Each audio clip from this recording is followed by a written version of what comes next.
안녕하세요. 바른투자 커뮤니티 멘토를 맡고 있는 이발톡톡입니다. 월요일, 화요일 주말 쉬고 이틀 동안 이제 방송을 안 했는데 분석할 게 많았어요. 공부할 게 많았다.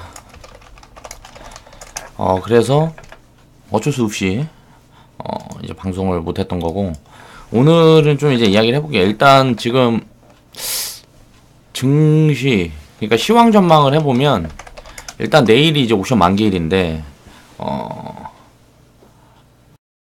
일단 저는 이제 하방 확률 한 30%, 70%, 그리고 상방 확률 한 30% 정도 보고 있습니다.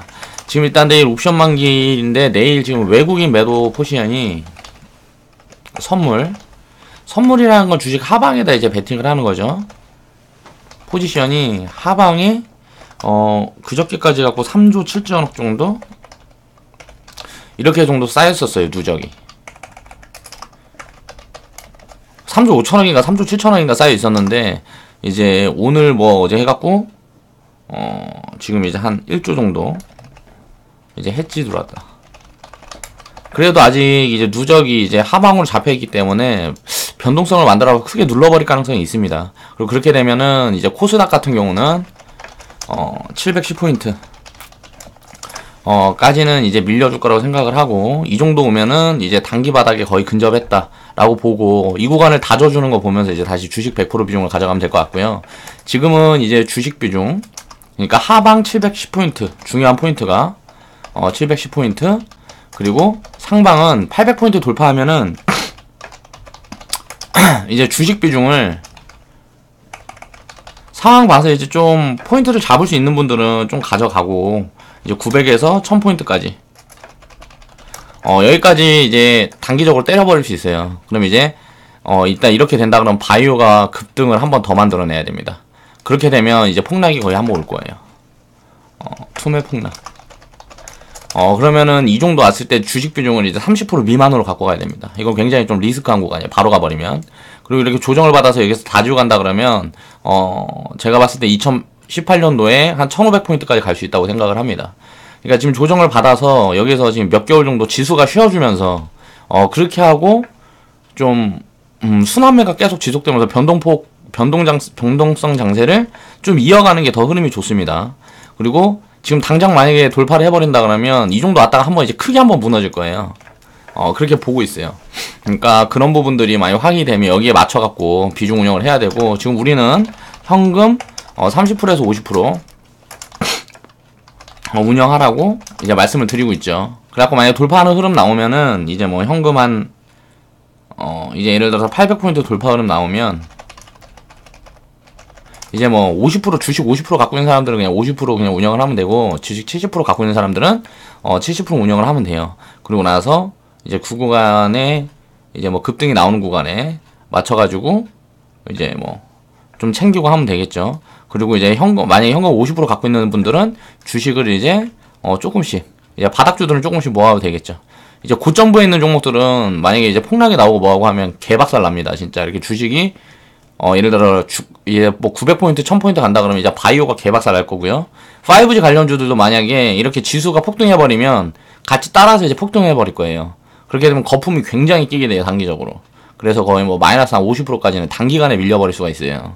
그러니까 그런 리스크를 항상 생각을 하면서 해야 됩니다. 지금 소문이 많이 났어요. 5G 무슨 뭐 4차 산업 관련 섹터들이 이제 돌아가고 있는데, 아직 그런 관점으로 돌아가지 않은 종목들이 이제 보안 섹터들 이제 시작하고 있고, 이제 뭐 증권, 그리고 보험 sek터들 철강, 이런 섹터들이 굉장히 싸요. 자동차.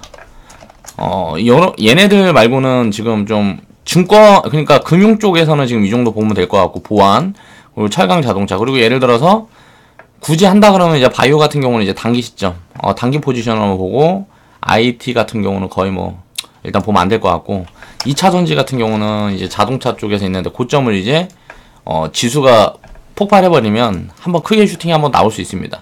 뭐 지금 전에 한 50% 100% 칠 수 있겠죠.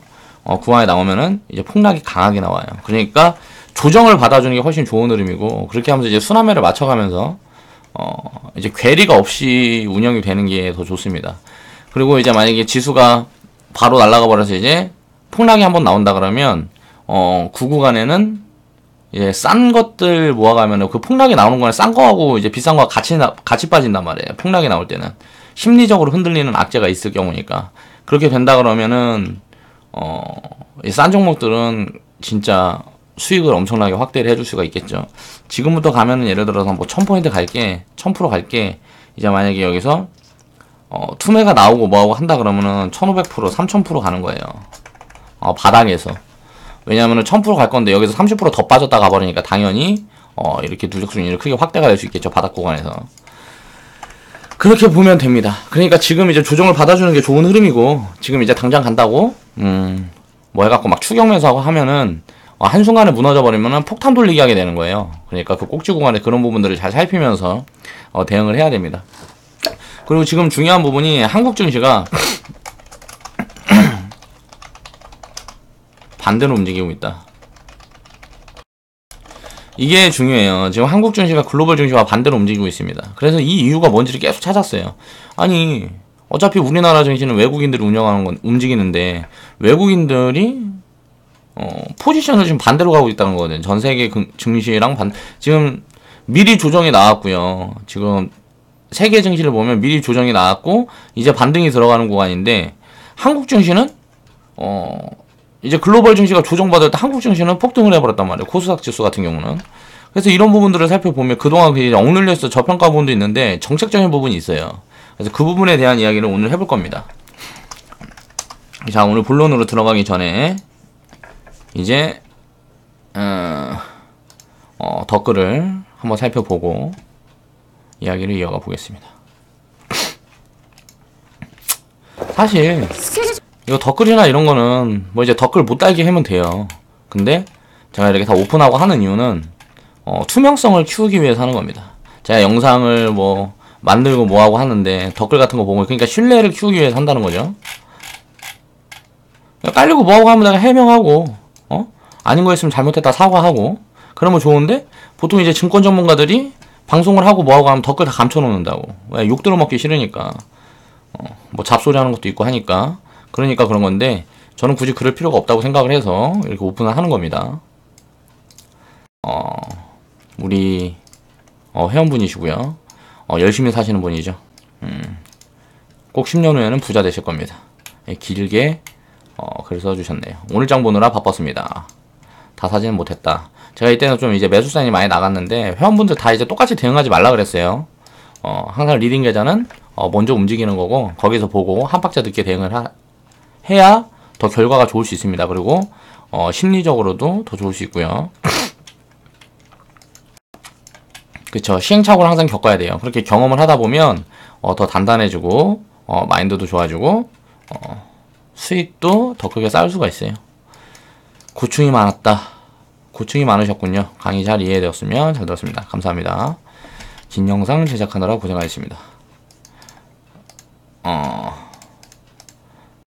제 바른 마음과 바른 관점의 감동이다. 제가 뭐 마음이 바르고 그렇게 관점이 올바르진 않아요. 듬직하고 진실하신 멘토님 사랑합니다. 이런 거 하지 마세요. 사랑합니다 이런 거 하지 마시라고. 남자분이시잖아. 남자끼리 이런 말 하는 거 아니야. 오늘도 좋은 영상 감사합니다. 힘내시고 파이팅 하세요. 감사합니다. 항상 이렇게 댓글로 응원을 해주시죠. 홍동님 감사합니다. 응원액을 잘 보고 있습니다. 비상장된 이빨 톡톡 바른 투자 범인에 투자하려면 어떠한 방법이 있나요? 제가 법인을 만드는데 이름을 이빨 톡톡이라고 하진 않겠죠. 이렇게 싸보이게 이렇게 하진 않겠죠.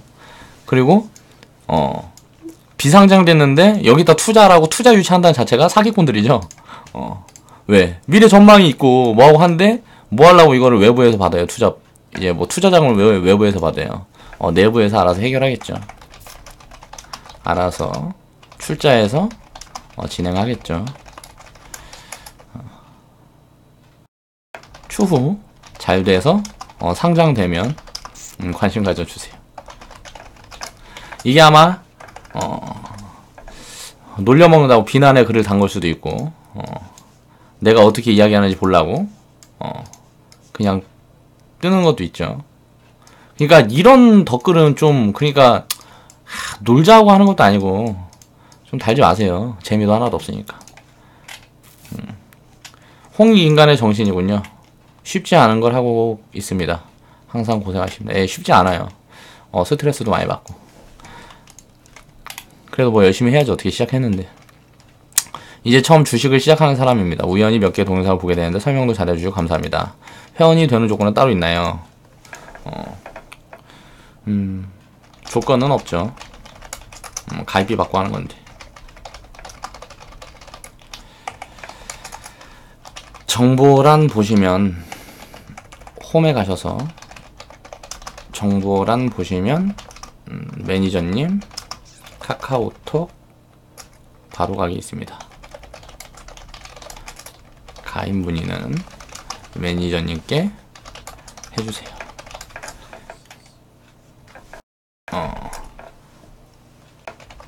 매니저님 카카오톡 아이디 TOC22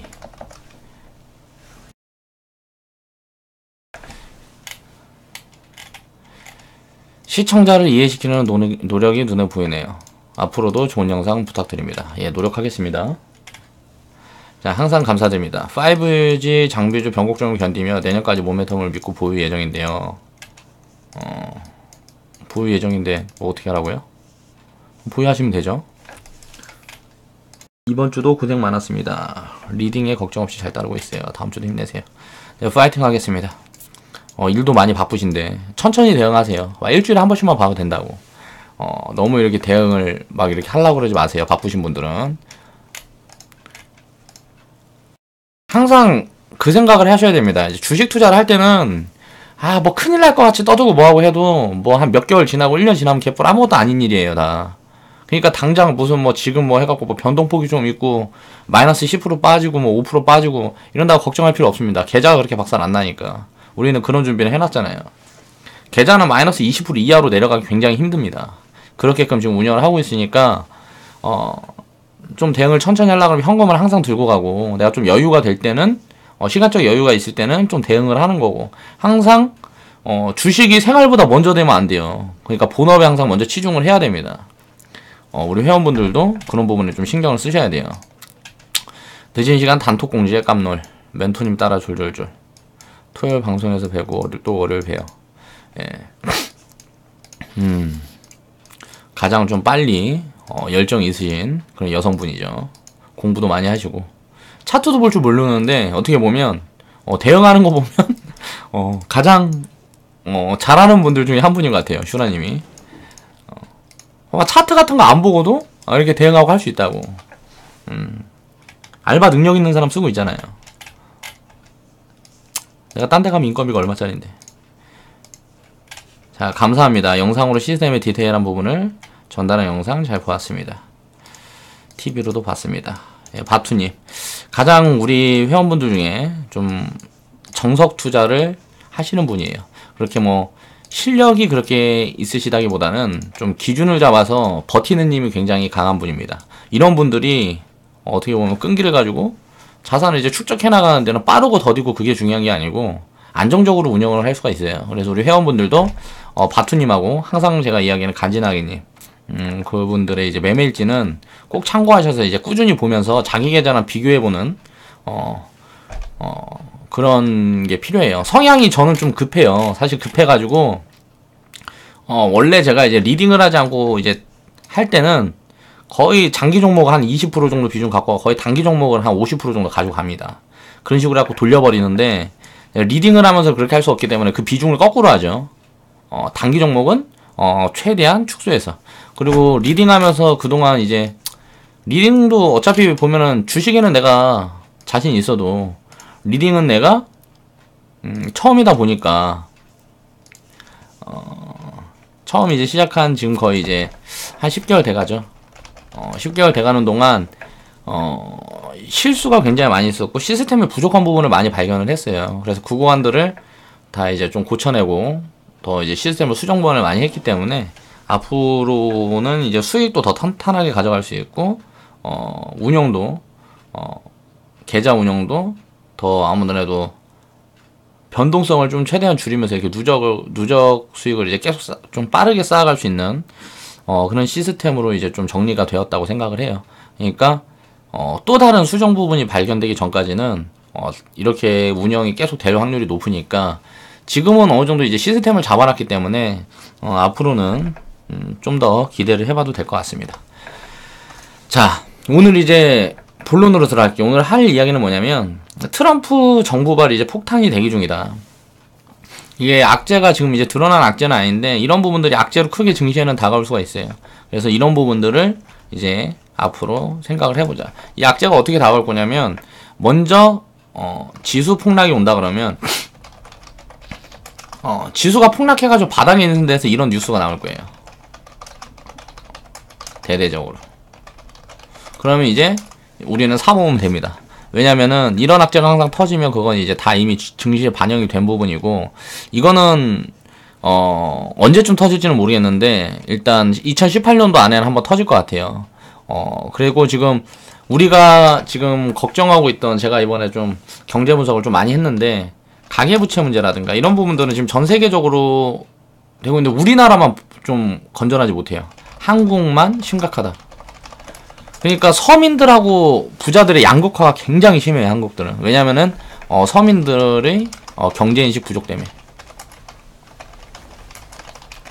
그래서 서민들이 한번 좀 많이 망해야 될 것 같아요. 그런 구간이 와야 좀 이제 경각심을 갖고 이제 빚에 대한 무서움을 알게 되겠죠. 지금 좀 되게 건전해지고 있어요. 지금 글로벌 같은 경우는 이제 부동산 같은 경우가 이제 부채가 굉장히 많고 했는데 이런 부채 문제들이 좀 부채 부분들이 좀 잡히면서 이제 건전하게 가는 부분들이 보이고 있습니다. 그러니까 부실 부채들이 그렇게 지금 많이 늘어나고 있지 않은데 한국은 이게 굉장히 폭발적으로 늘어나고 있어요. 부실 부채들이. 그러니까 서민들은 일자리가 계속 줄고 뭐 힘든 구간에 있는데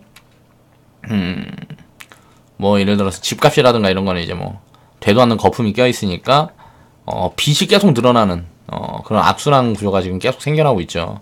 그래서 이런 부분들이 좀 잡히지 않으면 아마 한국만 외롭게 좀 위기가 크게 터질 수 있는 그런 부분이 있습니다. 자, 트럼프발 폭탄 대기 중에 어떤 부분인가 한번 살펴볼게요. 자, 이제 트럼프 정책 아무것도 아닌 것 같아도 이제 믿었던 정책이 있죠. 세제 개편안.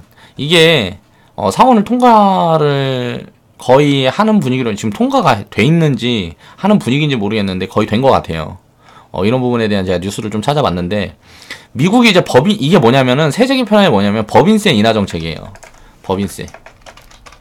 그러니까 기업들한테 세금을 덜 걷겠다는 거죠. 지금 미국이 이제 한 35% 정도 됩니다. 이게 법인세가 35% 정도 되는 구간 이게 됐었는데 이거를 이제 20%로 인하하는 거예요. 한국은 미국보다 이제 법인세를 낮춰줬기 때문에 어떻게 보면 기업들이 이점이 더 있었어요. 미국 기업들보다. 근데 이런 부분들이 이제 줄어든다는 거지, 한국은. 독일, 프랑스, 일본. 그러니까 선진국도 지금 보면 법인세 인하 움직임을 똑같이 따라가고 있습니다. 왜냐면, 기업의, 이탈. 법인세를 인하하게 되고, 이제 만약에 법인세가 미국보다 만약에 높게 되고 하면, 어떻게 보면 미국이 항상 기준이 되는 국가이기 때문에, 글로벌 경제 기준이 되는 국가죠. 그렇기 때문에, 이게 보면은, 기업들이 많이 이탈을 할 수 있어요. 그러니까 미국에 있던 기업들이 해외에다가 이제 뭐 설비를 진행을 해놓고 그 나라에 이제 투자를 했던 부분들이 법인세가 이건 어마어마한 거죠. 예를 들어 기업이 1조를 벌면 이제 3,500억을 세금을 냈는데 예를 들어서 3,500억은 아닌데 이제 그러니까 대충 이렇게 얘기를 하는 거예요. 그러면 이 세금 부분이 20% 인하되면 1,500억이 남잖아요.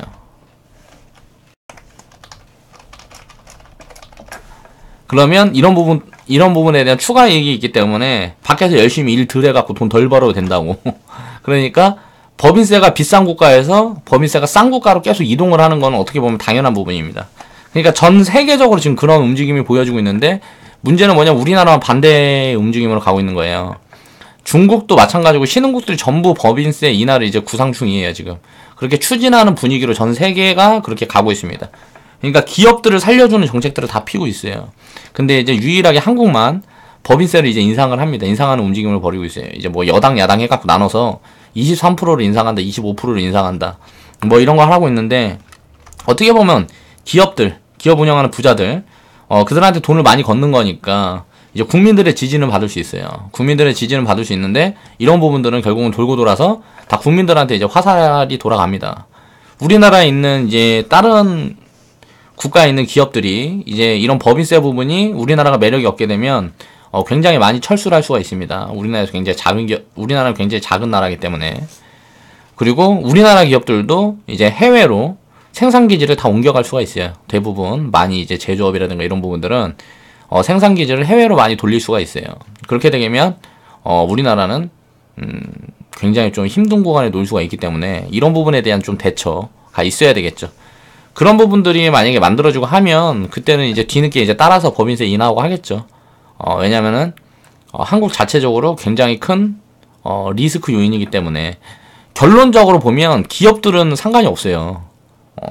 이렇게 해서 법인세가 우리나라에서 많이 걷으면 다른 나라에서 돈을 더 벌면 돼요. 그러니까 다른 나라로 다 빼면 된다고, 생산기지고 이런 걸. 서민들만 죽는 거예요, 결론적으로. 그러니까 이런 부분들이 확대가 되게 되면 격차가 바뀌어 있기 때문에 어떻게 보면 우리나라 증시가 매력이 덜한 거예요. 우리나라에 있는 기업들은 우리나라의 생산 기반을 좀 많이 갖고 있잖아요.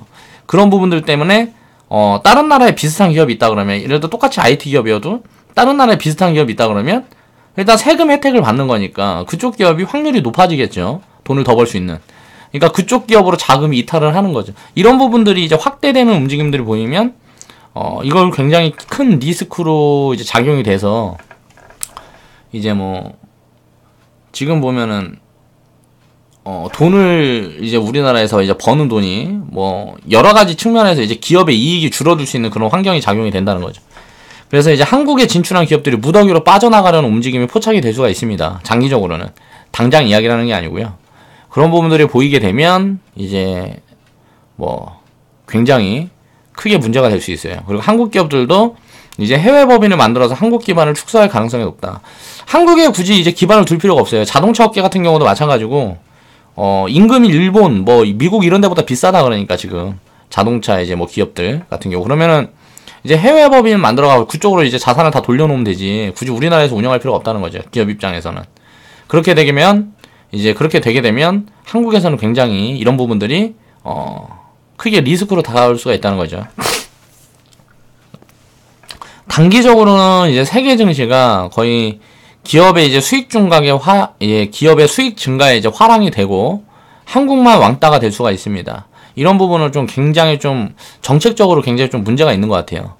어떻게 보면 이게 긴축이라고 생각해서 이런 정책을 이제 가져가는지 모르겠는데 기업과 국가가 다른 길을 가면 이거 혼란이 옵니다.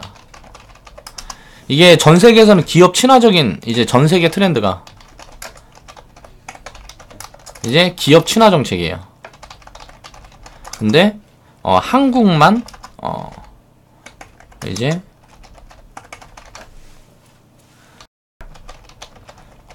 기업 털어먹게 하고 있단 말이에요. 이게 이제 근본적으로 보면 한국이 돈이 많이 없어요. 이제 정부도 굉장히 빚더미에 앉아있기 때문에 기업에서 쉽게 말하면 좀 삥 뜯는 거죠. 그러니까 이런 부분들은 단기적으로야 이제 뭐 세수 늘어나고 뭐 할 수 있겠지만 이제 장기적으로 보면 별로 그렇게 좋지 않다는 거죠. 그러니까 국민들이 기업에 대해서 이제 소유 지분을 많이 가지고 있고 잘 나가는 기업도 소유 지분을 많이 가지고 있고 기업이 돈을 많이 벌어서 국민들한테 이렇게 이제 나눠가는 구조가 돼야 되는데 기업한테 이렇게 세금 올리고 뭐하고 해서 삥 뜯어갖고 어떻게 뭐 정책 피고 한다 그래가지고 이게 뭐 되지가 않는다는 거예요. 이런 부분은. 그래서 투자 문화 자체가 이제 바뀌어야지 이런 뭐 세금 정책 같은 게 굉장히 좀 반대로 이건 굉장히 크게 리스크로 작용할 수가 있습니다. 장기적으로는. 그래서 이런 부분들이 잘못됐어요. 그래서 트렌드를 따라가지 못하고 있고 전 세계랑 거의 뭐 유일한 것 같아요.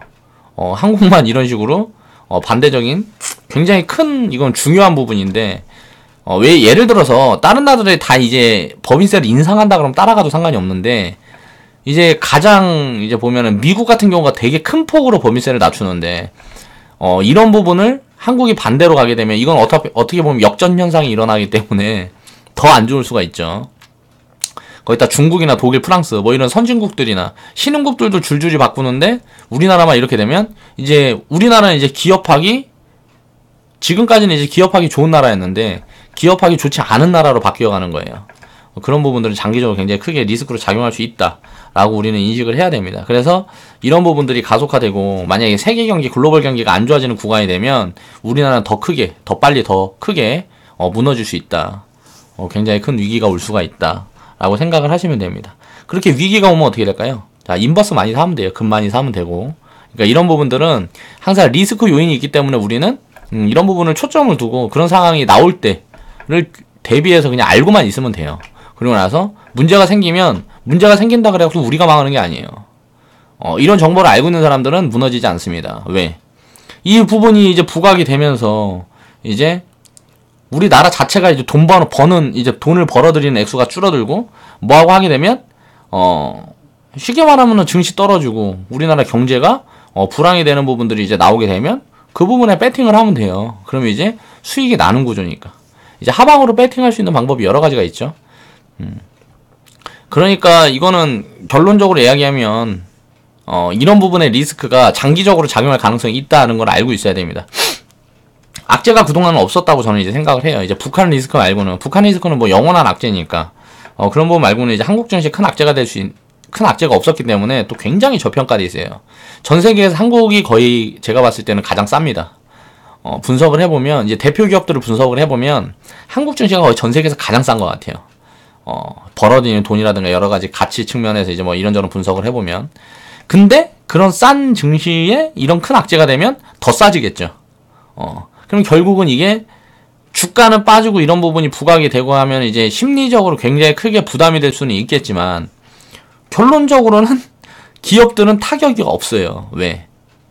장기적으로 법인 그냥 한국에서 법인 안 하면 돼요. 다른 나라에서 법인을 해서 한국에서는 그러니까 핵심적인 부분들 다 빼나가 버리면 된다는 거죠. 다른 나라로. 그렇기 때문에 기업들은 이렇게 되게 되면 해외로 이전을 하거나 뭔가 생산기지 이전하거나 뭐하거나 하게 되면 그건 이제 굉장한 호재가 되는 거예요. 호재를 대기하고 있는 거죠. 이런 부분이 터져서 만약 주가가 폭락을 해가지고 싼 놈들이 더 싸졌다. 싼 기업들이 더 싸졌다. 싼 기업의 주식들이 더 싸졌다.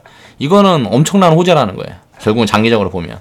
그럼 그때 더 싸게 사기 위해서 우리는 이런 구간이 나오게 되면 이런 심리적으로 이렇게 망가진 상태가 끝나는 부분들을 포착을 해서 어느 정도 충분히 더 이상은 이제 빠질 자금이 없다라는 판단이 들 때쯤 차근차근 다시 사모으면 되겠죠. 그러면 엄청난 부가가치를 창출할 수가 있습니다. 그동안 그래서 지수 상승이 가팔랐기 때문에 충격이 단기에 크게 올 수도 있다. 이건 한 2년, 3년 후에 올 수도 있고요. 2018년도에 함께 올 수도 있습니다. 그러니까 가계부채 문제가 터지면서 함께 올 수도 있어요. 이런 건 이제 예단이 불가능해요. 언제 이런 뭐 글로벌 증시가 끊기고 뭐 문제가 되고 이런 부분들은 이제 뭐 예단하는 게 불가능하기 때문에 그런 것들은 이제 나중에 이런 부분들이 확인이 되면 그냥 대응을 하면 됩니다. 그러니까 투자자들은 항상 뭐 그냥 이렇게 되고 저렇게 되고 그냥 뭐 상관없이 그냥 대응을 하는 사람들이지 아니면 모르겠지만 이에 대비한 대응을 하면 되기 때문에 크게 우리가 걱정할 필요가 없다. 그리고 이제 외국인 자금의 이제 이탈 정도를 살펴야 되는 거죠. 이런 부분이 부각됐을 때 외국인들이 예를 들어서 하루에 막 뭐 1조, 2조씩 막 시장에서 팔아버리고 그러면 이제 폭탄 맞겠죠. 그러니까 그런 구간들이 나오게 되면 일단 발을 잠깐 빼야 되겠죠. 주식 비중은 조금만 갖고 있고 다른 쪽에서 이제 기회를 찾으면 또 기회가 있다는 거예요. 그러니까 이런 악재가 대기하고 있고 이거는 굉장히 한국 경제에 크게 영향을 줄 수가 있다.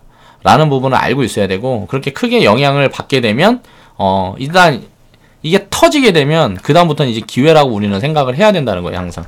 왜? 이런 부분이 터진다고 해서 한국이 망하진 않으니까.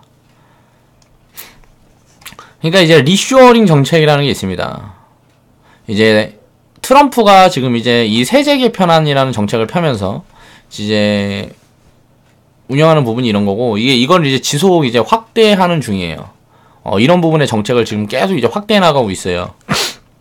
그러니까 해외에 나가 있는 미국 기업들을 다 끌어들이고 미국으로 다시 끌어들이고 야 니네 세금 깎아줄 테니까 거기 있는 거 기지 다시 생산 기지 다시 미국으로 가져와. 미국에 일자리 만들게. 기업들한테 이렇게 얘기를 하는 거죠. 그리고 나서 니네 또 이제 다른 나라 기업들도 야 니네 나라에 있는 거 세금도 많이 내고 돈도 별로 못 버는데 생산기지 우리나라로 가져와.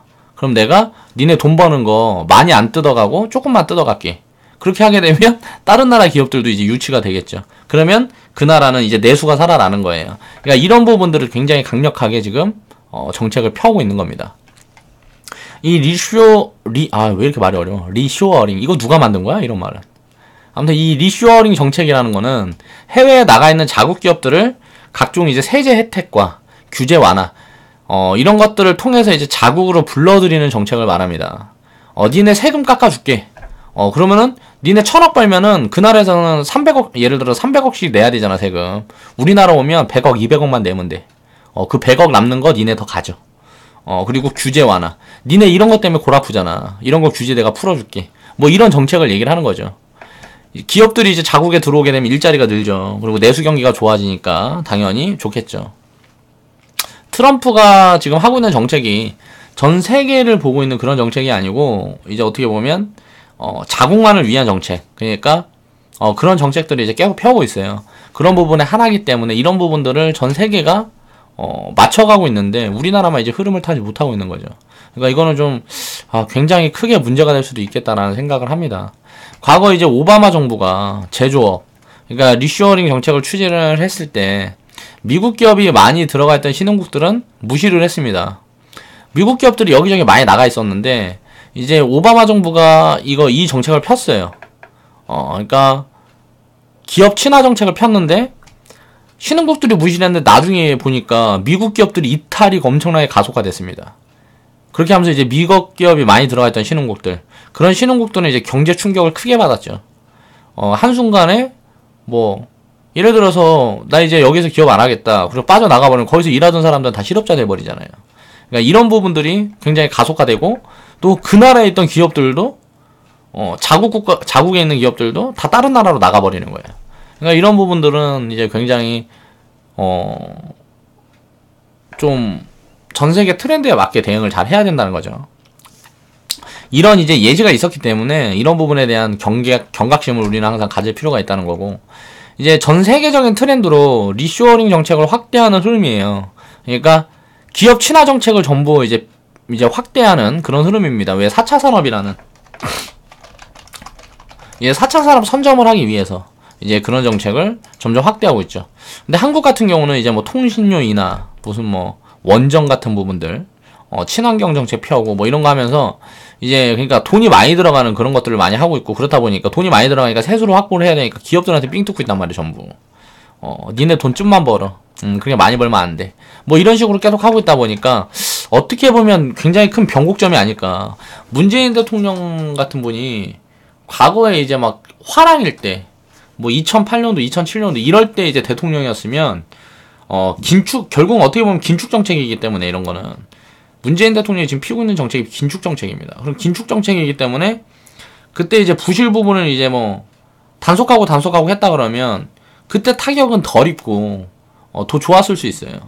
근데 지금은 투자를 해야 되는 구간인데, 기업들도 이제 투자를 확대해야 되는 구간이고, 그렇게 해서 이제 돈을 돌려야 되는 구간인데 나라에서 이런저런 억제 정책을 계속 펴고 있다는 건 굉장히 좀 부정적이라는 거죠, 기업들한테.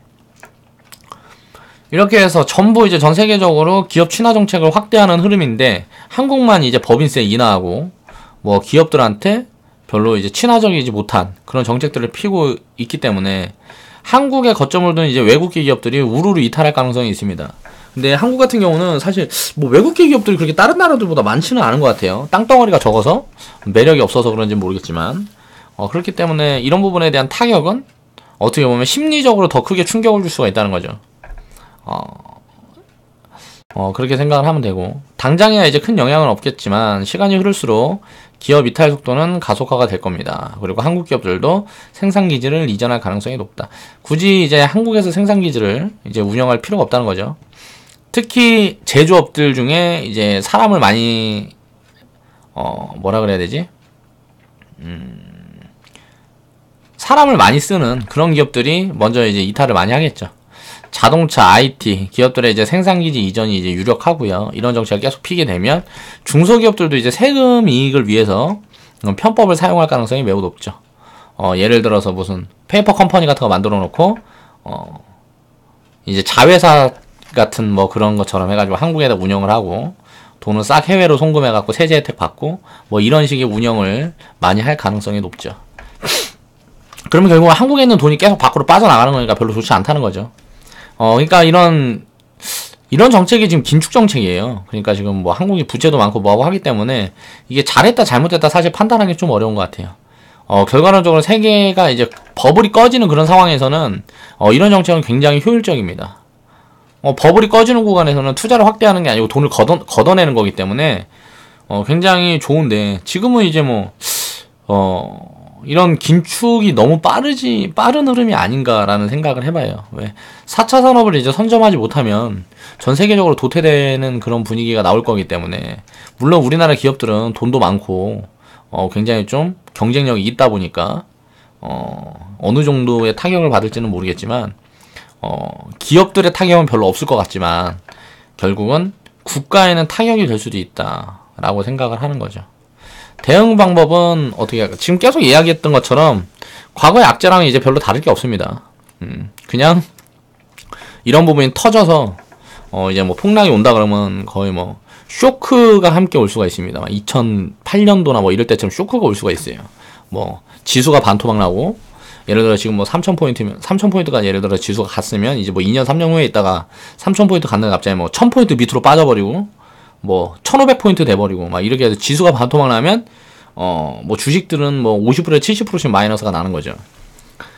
근데 이런 부분들은 이제 뭐 터지게 되면 위에서 때려버리면 되니까 그런 것들은 미리 뭐 겁먹고 할 필요가 없고 이런 부분에 대한 거 있다라는 것만 우리가 알고 있으면 된다는 거죠. 현금을 이제 일정 부분 보유를 하고 악재 부분이 확인되는 시점이 나온다 그러면 이런 악재가 나온다. 이건 이제 장기적인 악재예요. 언제 나올지 몰라요. 당장 이제 뭐 내년이 될 수도 있고 뭐 2, 3년 후, 5년 후가 될 수도 있습니다. 그 시기를 맞출 수는 없기 때문에 이런 게 이제 부담 요인이 작용이 되면 미리 시그널이 나옵니다. 경기 지수가 뭐 하락을 한다든가 이제 뭐 지금 우리나라가 굉장히 흑자를 크게 내고 있는 수출 같은 부분이 개박살이 난다든가 그런 부분들이 보여지게 되면 이제 한 발 물러서서 이제 금투자 비중 늘리고 이제 쉽게 말하면 지수 하방으로 떨어지는 그런 비중을 이제 좀 늘려놓고 한 20%, 30%, 10%에서 한 30% 정도만 이제 주식 비중을 가지고 운영을 해야 되겠죠. 자산 운영을. 그렇게 하면서 이제 점점 확대해 가는 거죠. 시간이 흐를수록 좀 확대해 가면 이런 기간에 이제 매집을 해 놓게 되면 이거는 뭐 2008년도 이게 지금 10년 동안 가장 싼 자리였어요. 이게 IMF 때도 있었어요. 이 구간이 다시 만들어지는 거예요. 이런 방법이 터지면서 지수가 폭락하게 되면 이런 부분들이 만들어지면 정말 나한테도 이런 기회가 왔구나 하고 대응을 하면 됩니다. 큰일이 날 것처럼 떠들던 사드 지금 이제 시간이 지나니까 어때요? 다 해소가 됐죠. 그때 가장 많이 빠졌던 종목들이 가장 빠르게 올라갔습니다. 그때 당시에 사드 악재로 막 떠들고 뭐하고 하면서 이렇게 짓누를 때 갔던 IT 같은 경우는 지금 가장 힘이 없죠. 이런 걸 항상 생각을 해봐야 돼요. 업황이라는 건 돌고 도는 겁니다. 이 업황의 순환매라 그래요. 순환매 사이클이라는 거, 파동이라는 거 이해를 하면 악재는 절대 두려운 게 아닙니다. 전쟁이 날 것처럼 조장을 했었죠. 기억나죠? 9월달에 북한과 미국의 대립 그 이야기가 슬금슬금 지금 다시 나오고 있습니다. 이건 증시가 좀 많이 올라왔다는 소리예요. 좀 빼야 되니까 전세계 경제가 좀 많이 올라왔다는 소리예요. 그러니까 일본도 이번에 무슨 뭐 북한과의 전쟁을 하겠다 그러면서 뭐 투표하니까 반대 의사가 훨씬 많았다 그러죠. 국민들은. 이제 뭐 미국도 전쟁할 수 있다 이런 식의 지금 언급이 슬슬 이제 나오고 있습니다. 자, 트럼프 당선 후유증. 그러니까 트럼프가 당선이 되었을 때 그때 뭐 이제 증시가 한번 폭락했었죠. 그리고 박근혜 정부 몰락. 뭐 이런 것들이 계속 나오는데 결국은 이럴 때가 가장 좋은 기회인 거예요. 이런 사드 뭐 이제 뭐 북한 뭐 전쟁 안 났으면 되는 거니까. 그리고 미국의 대럽 트럼프 당선 뭐 이제 박근혜 이럴 때는 거의 단기 약재예요. 단기 약재. 가계부채가 터져버리고 글로벌 경기가 꺾여버리면 장기 약재가 되는 겁니다. 장기 약재. 2008년도에 두들겨 맞았던 게 그거고 IMF 때 두들겨 맞았던 게 그거예요. 이런 부분이 오면 장기 약재를 두들겨 맞아버리면 가장 큰 기회라는 거죠. 우리는 이 단기 약재 때 이때가 얼마나 큰 기회였다는 걸 지금 이제 조금씩 우리는 이제 배워가고 있죠. 우리가 언제 이걸 경험을 해봤어요. 자, 곧 전쟁 날 것처럼 떠들었을 때, 북한과 미국의 대립, 9월 달에 우린 경험했잖아요. 9월 달에가 단기적으로 가장 쌀 때였단 말이에요. 그때 시작한 사람들은 굉장히 지금 수익이 많이 나 있겠죠. 그래서 이런 부분들이 항상 터지게 되면 이럴 때는 항상 가장 큰 기회다라고 생각을 해야 되고, 이번에 뭐 트럼프 뭐 세제 개편이나 뭐 이런 부분에 대한 악재 같은 부분이 불거지고 뭐 크게 터지고 증시가 충격을 받으면 그때는 기회라고 생각을 하면 된다. 이런 악재는 계속 반복됩니다. 중간중간 크고 작은 악재들이 계속 나와요. 악재라는 건 언젠간 해소가 돼요. 한국이 망하지 않는 한 무조건 해소가 됩니다. 그러면 망하지 않을 거라고 생각을 하면 어때요? 이제 베팅을 해야 되겠죠. 한국이 망하면 나도 없는데, 우리나라 국민성은 기다릴 줄을 몰라요. 그럼 기다리는 투자를 하면 이런 악재는 미리 막 겁먹고 뭐하고 할 필요가 없다는 거죠. 공포에 따라 파는 게 아니고, 공포가 나오기 전에 이제 비중을 줄여놓고 공포가 만들어지면 사야죠. 공포가 수그러드는 시점을 잡아내면서 차분히 모아가면 결국은 이제 빠르게 되돌린다. 왜? 그동안 많이 빠졌던 게 있기 때문에. 항상 이야기했죠. 가격 원리를 알면. 예를 들어서 5만원에서 만원까지 빠졌다 치자고요. 그래서 주식 비중 50% 들고 있었어. 예를 들어서 만원에 50% 실었어. 이게 5만원에서 만원 빠진 주식만 이렇게 빠진 게 아니잖아. 다른 주식이 다 빠진다고. 증시가 무너져 버리면. 그러면 이게 만원에서 이게 2만원만 돼버리면, 여기에서 5만원에서 1만원 빠지면 80% 빠지죠. 그러면 이게 만원에서 절반까지만 갔다 생각하자고. 5만원이 아니 25,000원.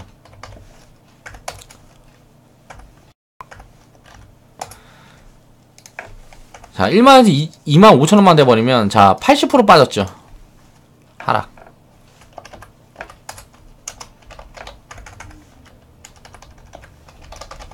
자, 되돌림. 이렇게 폭락이 나왔는데 그 하락분의 절반만 되돌리면 증시가 예를 들어서 지금 2400포인트인데 1200포인트까지 빠졌다고 가정을 해볼게요. 1200포인트까지 빠졌는데 그 지수가 1200포인트, 그러니까 2500포인트인데 뭐 500포인트까지 빠졌다고 가정을 해보자고. 근데 500포인트에서 2000포인트만 가버리면, 500포인트에서 1000포인트만 가버리면 따블이라고. 그쵸?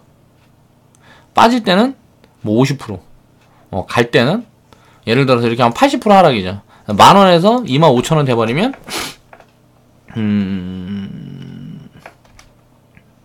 150%잖아. 그쵸? 따블이란 말이야. 이거 조금 대응 못해갖고 주식 비중 70% 갖고 있었어. 예를 들어서. 그러면 이 현금을 가지고 이때 때려버리면, 이때 30%만 때려버려도 훨씬 회복이 빨라요. 하락보다. 이 가격 원리만 알고 있으면 절대 악재는 두려워할 필요가 없다는 거죠. 그때 단기간이라는 걸 이해를 해야 돼. 항상 악재가 오히려 터지지 않으면 얼마나 기다려야 돼. 항상 악재가 기다리는 게 얼마나 좋은지 알아야 돼. 예를 들어서 주식이 다 비싸. 지금처럼 저평가 국면이 아니고, 주식시장 자체가 저평가 국면이 아니고 전부 비싸다고 생각을 해보세요. 그럼 투자할 게 없어요. 그때는 이제 한국 시장을 투자하면 안 되죠. 다른 나라 시장, 저평가 시장을 투자를 해야지. 지금은 굉장히 싸기 때문에 여기서 더 싸지면 완전 땡큐라는 거죠. 땡큐. 악재로 인한 투매는 이제 기업의 가치와 무관하게 심리적인 불안감으로 이제 시장에서 시장에 내다 파는 매물이에요. 내가 불안하고 뭐하고 하니까 일단 현금 쥐고 있자 라는 심리로 인해서 내다 파는 거란 말이에요. 결국은 그 현금이 더 위험한 거예요. 이제 가장 싼 구간에 내다 파는 결계를 초래하는 경우가 대부분이다. 그래서 이런 악재가 터져 있는 구간에 불안해서 내다 팔면 그 자리는 다시 안 오는 경우가 많습니다. 이제 비중 관리와 리스크 관리만 돼 있다 그러면 항상 이런 공포스러운 투매 구간을 웃으면서 우리는 기다릴 줄 아는 이제 투자자들이 돼야 된다는 거죠.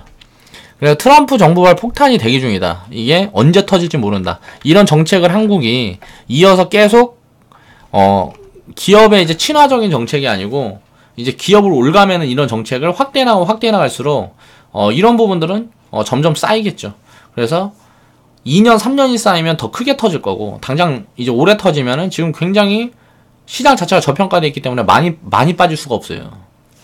근데 2년, 3년이나 있다가 지금 가상화폐처럼 돼 있는 구간에서 만약 이런 악재가 터져버리면 박살나는 거죠.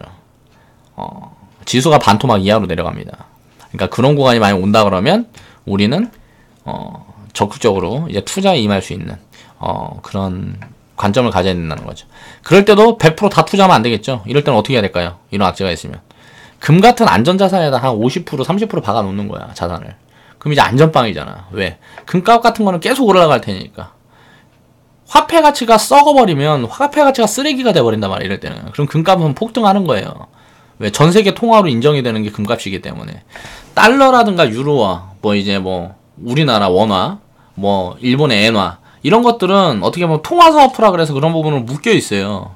그러다 보니까 그 변동폭이 화폐 가치에 따라 같이 움직이는데 또 세금도 많이 내야 되죠. 근데 금 투자 같은 경우는 세금을 안 내고 운영할 수 있는 방법들이 있단 말이에요. 그럼 화폐 가치가 썩어버리면 전 세계 이제 통화로 작용을 하는 금 같은 경우는 자산 가치가 굉장히 크게 늘어날 수밖에 없다는 거죠. 이런 부분에 대해서 이제 분배를 해서 자산을 운영할 수 있는 그런 방법에 대한 공부도 해야 된다. 우리가 주식 투자를 하려면. 그렇게 되면 이제 마인드 관리도 도움이 되고요. 그리고 이런 부분들은 항상 미리 시그널을 만들어주기 때문에 미리 겁을 집어먹을 필요는 없다는 거죠. 그런 구간에 이제 나중에 이런 구간이 오게 되면 그러니까 두려워할 필요가 없고 좋아해야 돼요. 오히려 나한테 엄청난 기회가 왔구나 라고 좋아하시면 된다는 걸 다시 말씀을 드립니다. 이번에 만약 지수가 많이 빠지게 되면 그래서 그런 부분 때문에 불안 요인이 막 가중될 수가 있어요. 이런저런 이야기들을 막 꺼내면서 굉장히 또 심리를 흔드는 구간이 나올 수가 있습니다. 그러니까 내일이 이제 옵션만기인데 12월 달에 만약 그런 구간이 나오게 되면 2월 달부터는 굉장히 랠리가 크게 나올 거고, 만약 12월에서 2월 달까지 증시가 만약에 폭등을 해버리게 되면 2월 이후에 IT를 주도로 해갖고 시장이 한번 크게 무너질 수가 있어요. 그러니까 이런저런 관점에서 지수가 이제 단기적으로 빠져주면, 지금 이제 빠져주면 굉장히 좋은 구간이니까 적극적으로 담아가면 되고, 여기에서 만약에 폭등을 만들어버리면 이제 붕괴를 한번 이제 폭락을 준비를 해야 된다 라는 관점으로 지금 빠지면 예를 들어서 빵빵하게 채우고, 주식 비중 채우고, 지금 폭등해버리면 폭락 준비하자.